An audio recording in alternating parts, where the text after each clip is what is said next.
Hey everyone, welcome to the channel. I wanted to talk a little bit about 10 mistakes that people make on the journey. I'm going to be making quite a few videos which are like 10 pointers, 5 pointers.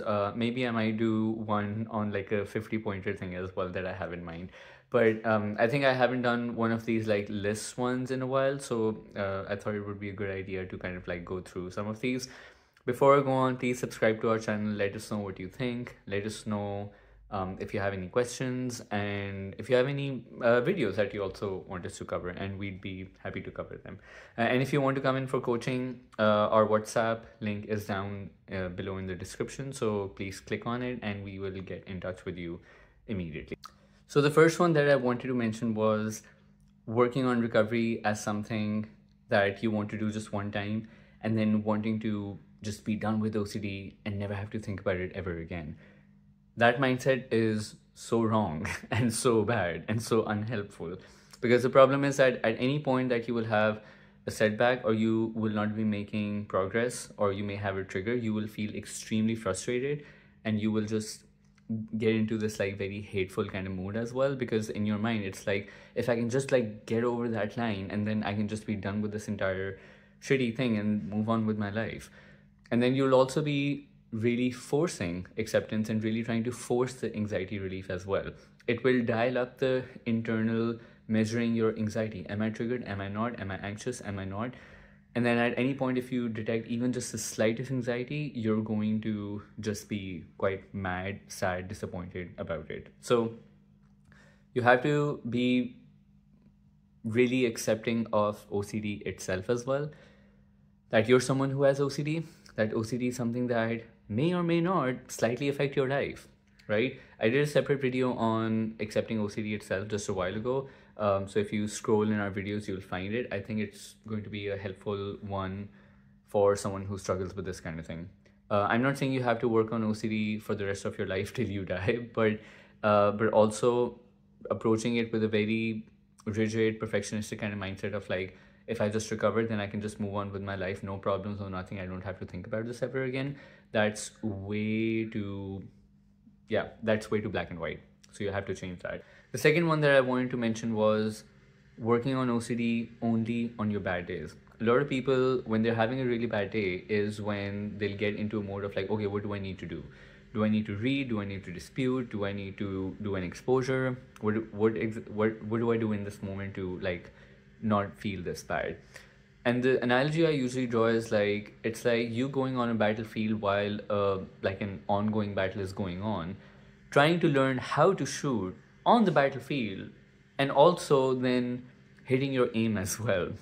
You're not going to be able to do that. You have to learn how to shoot outside the battlefield when the battle is not going on. So that's how you have to kind of like approach recovery work as well. Work on recovery on your good days, because that's when you have the mental clarity. You're not in this heightened state where you're like, I have to learn right now, right here, in order to get rid of this discomfort. And therefore you're going to be able to approach then your bad days with the knowledge and the tools that you've worked on your good days. So that's a very, very common mistake that people make. When they're having a good day, they just don't want to think about OCD. They don't want to have anything to do with it, and just want to just move on with their life and live their day. And they're like, I don't want to think about it right now. That's also compulsive as well, because it feeds into this compulsive mindset of, I don't want to ruin a bad day by, I don't want to ruin a good day by thinking about something bad. That's fear. The third thing is knocking it before trying it. I don't know how many of you have heard that phrase, depending on where you're from, but like there's a phrase which is like, don't knock it before you try it, which essentially means that don't pass like a judgment on something before you've even given it a go or tried it. So this happens especially with a lot of compulsive behaviors that I ask people to perhaps give up, or I ask them to do like an exposure. They'll be like, no, but I don't want to do it. Like, what's the point in doing that? Or like, no, but I don't think that will help.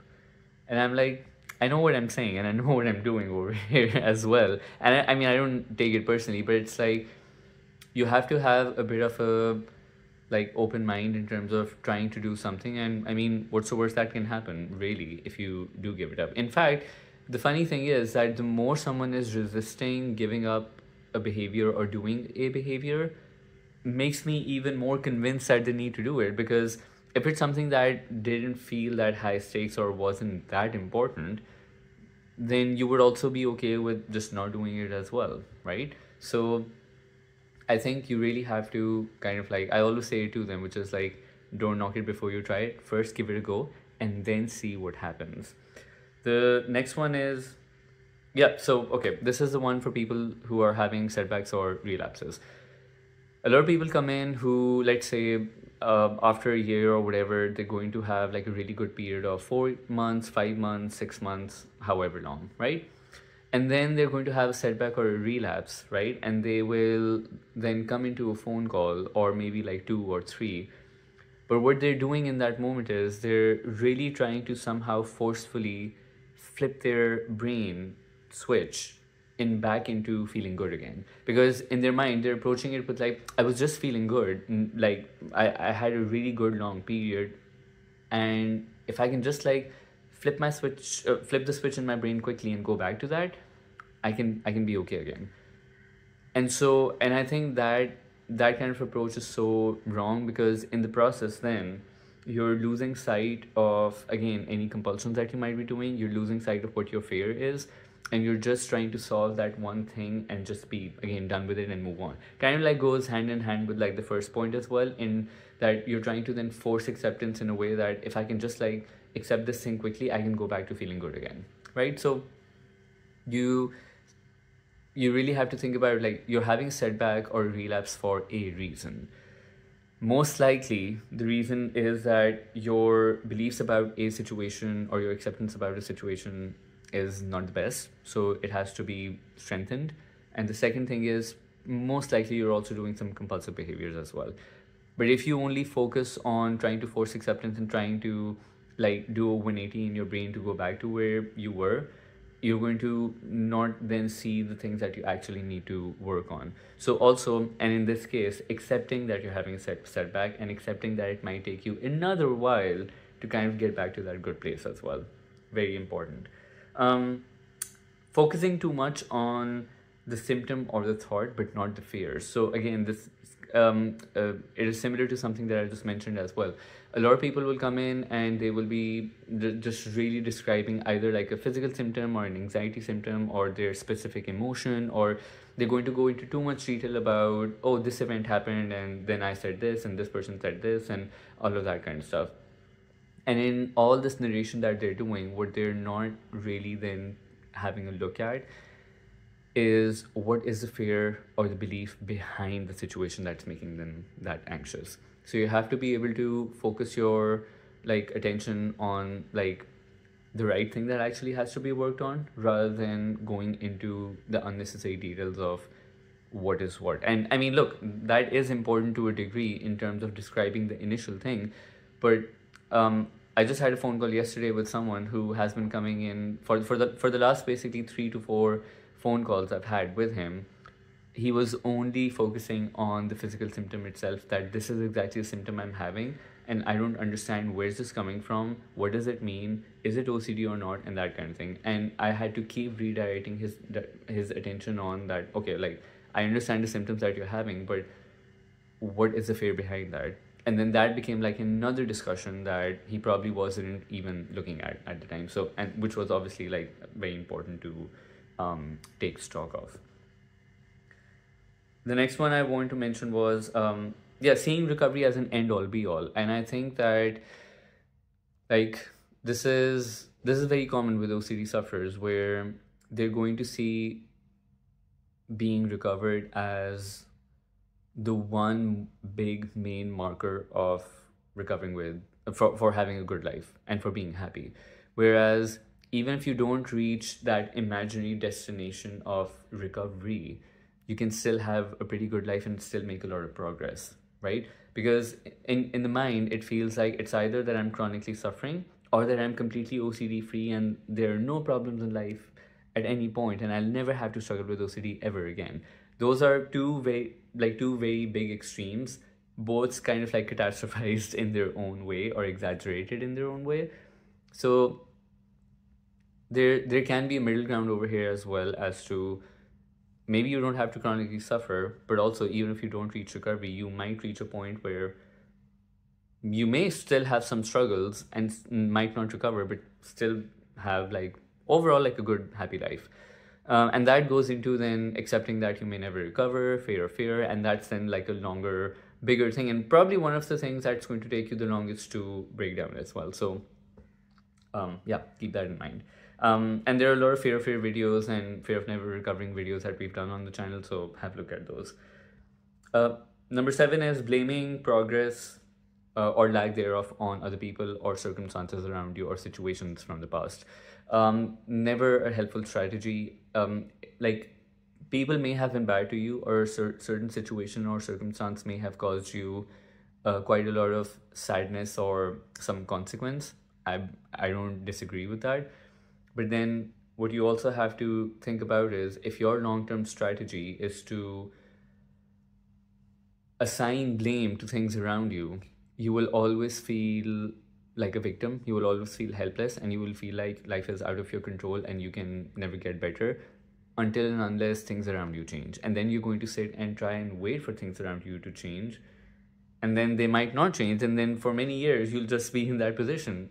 Again, I was there because I was waiting for many years for, like, things to turn around and be more in my favor, and I wasn't thinking about what is it that I can do to still like make things in my favor, and I wasn't putting any effort into that. I essentially became like blind to that, blind to those notions and those pathways in life, and that made me feel quite helpless. And it's only when I started to focus my efforts into that side of my life is when not only did I start making a lot of progress with recovery, but also I think it just essentially kind of like transformed my life, for that matter. And that's kind of like a principle that I still live by today as well, with different like obstacles and things that come my way.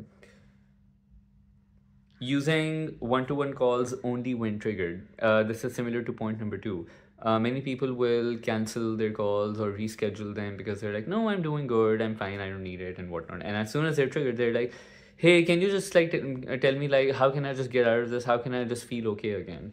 That's like, in fact, a one-to-one call is super helpful when you are doing good, because that's when you're able to like even break down your beliefs with me, with not like the triggered cloud just becoming a barrier and a hindrance in you thinking about things, or discussing different things.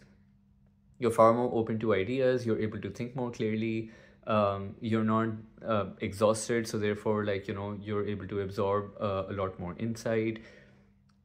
And then it helps then build momentum in terms of motivation and confidence as well, to keep going and keep like doing the homework that you need to do.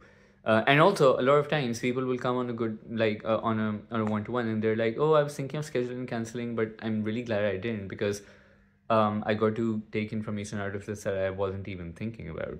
So that's something that happens quite often. So don't just like skip your one-to-ones just because you're feeling good. Come into a one-to-one if it's scheduled, and like still have a check-in, because it's, again, I've had so many, even with my early years in therapy as well, a lot of my like super helpful sessions were in fact when I was overall doing good. So it really does help. Number 9 is switching up your strategy very quickly and way too often. Many people will do this as well. They're going to be like, for a little while, they'll be like, oh, okay, like I'm going to be, I don't know, I'm going to be doing this diet, right? 2 months later, it's like, yeah, okay, fine, I got benefits from it. Let me try something else. And people are doing this with like recovery as well. They're like, okay, let me read a little bit of this. Okay, apply this. Okay, let me try this now. Now, oh, by the way, I heard about this kind of strategy as well. Let me try and apply that. Like, people are doing that way too much, and what's happening is basically then it becomes like a jack of all trades, master of none kind of situation, where or like too many cooks spoiling the broths. Why am I pulling out all these metaphors, or not metaphors, I think idioms actually, going back into my English lessons anyway. But it's that, number one, that can be compulsive because it feeds into this entire behavior pattern of looking for the next fix or the next thing to or like the next piece of information that's going to unlock something in your mind, kind of thing. And it keeps you in this chase of finding relief, something to problem solve all the time. So you have to really pull back on that. And I always say to people, try give one thing a go for a significant period of time before you actually move on, kind of thing. This happens a lot with jobs. People switch jobs very frequently. They'll do jobs like for like 1 month, 2 months, 3 months, and they'll switch up like very quickly, and they're going from like one company to another.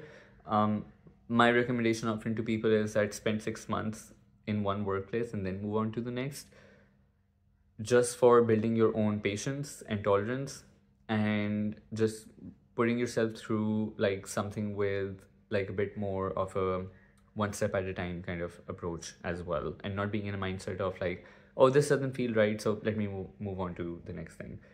And the last thing I want to put was, and this was a big one for me, was waiting for the right moment to put in recovery work. Many people will only want to give up their compulsions when, I don't know, let's say when a holiday is not coming up, or they will only want to do an exposure after they're like, oh, you know, like once I'm done with my with this kind of thing, my exam or whatever event is coming up, then I'll do this. Oh, maybe I'll put off recovery till, you know, my semester finishes, and then I'm going to start doing the reading. Like a lot of people are waiting for like the right moment or motivation or the right feeling to be there in order to put in the work. Again, if you're going to do that, you're going to be waiting for many years to actually see progress, or actually be able to like go forward in your recovery journey. There is no right moment. You have to be able to do things like even when you're not feeling right.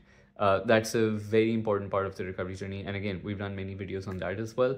But I did this with my exposures especially. I'm not feeling ready, I'm not feeling motivated, I'm not feeling confident, I'm still too scared, I'm still feeling too overwhelmed, I cannot do this, I cannot do that. Like it was basically one reason after another, and essentially then I was waiting like 4 or 5 years before I actually did my exposures. So 4 or 5 years I was just like making up reasons over and over and over again. And now I look back and I'm like, if I would have done them sooner, honestly, I would have recovered sooner as well. Like, what was I thinking? Why did I do this to myself? But of course, lesson learned. And of course, like it informed my knowledge about OCD as well. So guys, I hope this video helps. Please don't make these mistakes. If you're doing any of these, stop doing them. That's my advice. And I'll see you soon on another video. Take care. Bye.